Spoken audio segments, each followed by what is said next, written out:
1 Samuel chapter 22. David therefore departed thence, and escaped to the cave Adullam. And when his brethren and all his father's house heard of it, they went down thither to him. And every one that was in distress, and every one that was in debt, and every one that was discontented, gathered themselves unto him. And he became captain over them, and there were with him about 400 men. And David went thence to Mizpah of Moab. And he said unto the king of Moab, Let my father and my mother, I pray thee, come forth, and be with you, till I know what God will do for me.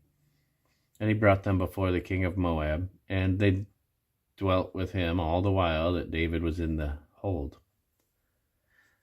And the prophet Gad said unto David, Abide not in the hold, depart, and get thee into the land of Judah. Then David departed, and came into the forest of Hereth. Then Saul heard that David was discovered, and the men that were with him. Now Saul abode in Gibeah, under a tree in Ramah, having his spear in his hand, and all his servants were standing about him. Then Saul said unto his servants that stood about him, Hear now, ye Benjamites, will the son of Jesse give every one of you fields and vineyards, and make you all captains of thousands and captains of hundreds, that all of you have conspired against me? And there is none that showeth me that my son hath made a league with the son of Jesse? And there is none of you that is sorry for me, or showeth unto me that my son hath stirred up my servant against me, to lie in wait, as at this day? Then answered Doeg the Edomite, which was set over the servants of Saul, and said, I saw the son of Jesse coming to Nob, to Ahimelech the son of Ahitub, and he inquired of the Lord for him, and gave him victuals, and gave him the sword of Goliath the Philistine. Then the king sent to call Ahimelech the priest, the son of Ahitub, and all his father's house, the priests that were in Nob, and they came all of them to the king. And Saul said, Hear now, thou son of Ahitub. And he answered, Here I am, my lord. Excuse me. And Saul said unto him, Why have ye conspired against me, thou and the son of Jesse, in that thou hast given him bread and a sword, and hast inquired of God for him, that he should rise against me, to lie in wait, as at this day?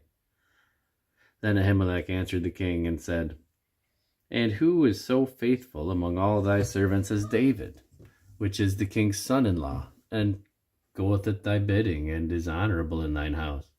Did I then begin to inquire of God for him? Be it far from me.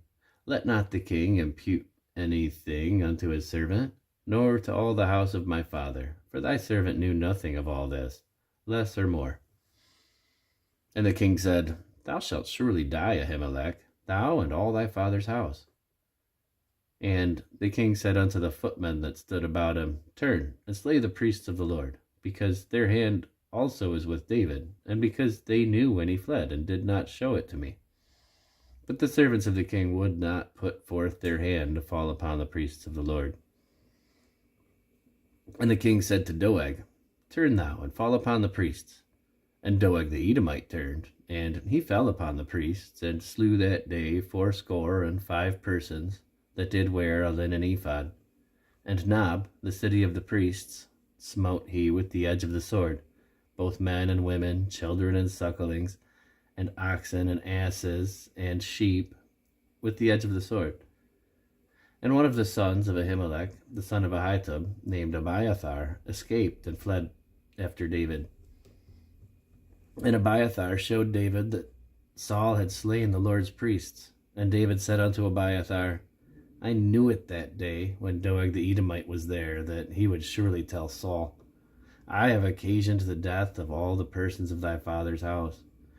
Abide thou with me, fear not, for he that seeketh my life seeketh thy life, but with me thou shalt be in safeguard.